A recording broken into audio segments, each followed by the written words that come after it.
Clip number 103 انشاءاللہ عزوجل، اس میں آپ قرآن پاک کی سورہ آل عمران کی آیت نمبر 8 سے 11 کی تلاوت، ترجمہ اور تفسیر قرآن صراط الجنان سنیں گے۔ بسم اللہ الرحمن الرحیم۔ ترجمہ، اللہ کے نام سے شروع جو نہایت مہربان رحمت والا ہے۔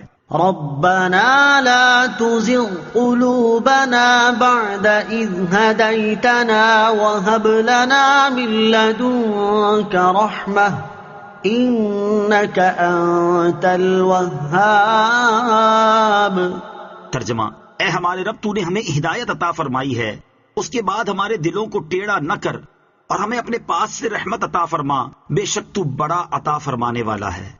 ربنا لا تزغ قلوبنا، اے ہمارے رب ہمارے دلوں کو ٹیڑھا نہ کر۔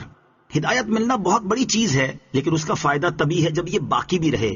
اگر ساری زندگی کو ہدایت پر رہے لیکن مرتے وقت ہدایت چھن جائے تو ایسی ہدایت کا کوئی فائدہ نہیں۔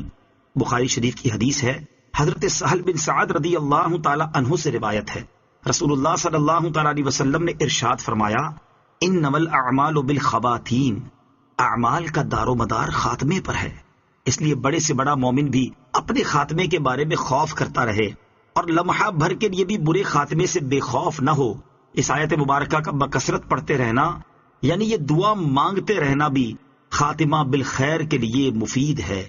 ربنا انك جامع الناس ليوم لا ريب فيه ان اللہ لا يخلف المیعاد۔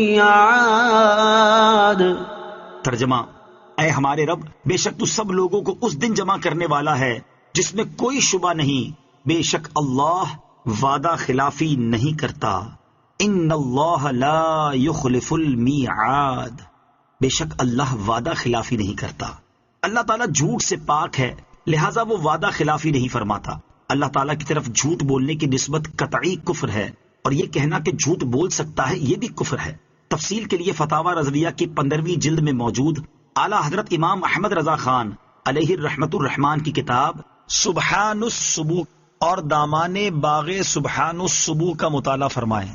ان الذين كفروا لن تغني عنهم اموالهم ولا اولادهم من الله شيئا واولئك هم وقود النار كدأب آل فرعون والذين من قبلهم كذبوا بآياتنا فأخذهم الله بذنوبهم والله شديد العقاب۔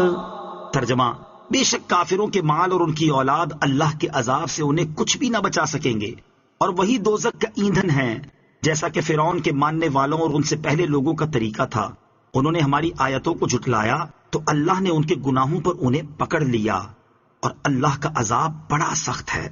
کدأب آل فرعون والذین من قبلہم، جیسا فرعون کے ماننے والوں اور ان سے پہلے لوگوں کا طریقہ تھا، یعنی نبی پاک علیہ الصلوۃ والسلام کے زمانے کے کافروں کا طریقہ ویسا ہی ہے جیسا فرعون کے ماننے والوں اور ان سے پہلے لوگوں کا طریقہ تھا، کہ انہوں نے بھی ہماری آیتوں کو جھٹلایا اور ان کافروں نے بھی ہماری آیات کو جھٹلایا۔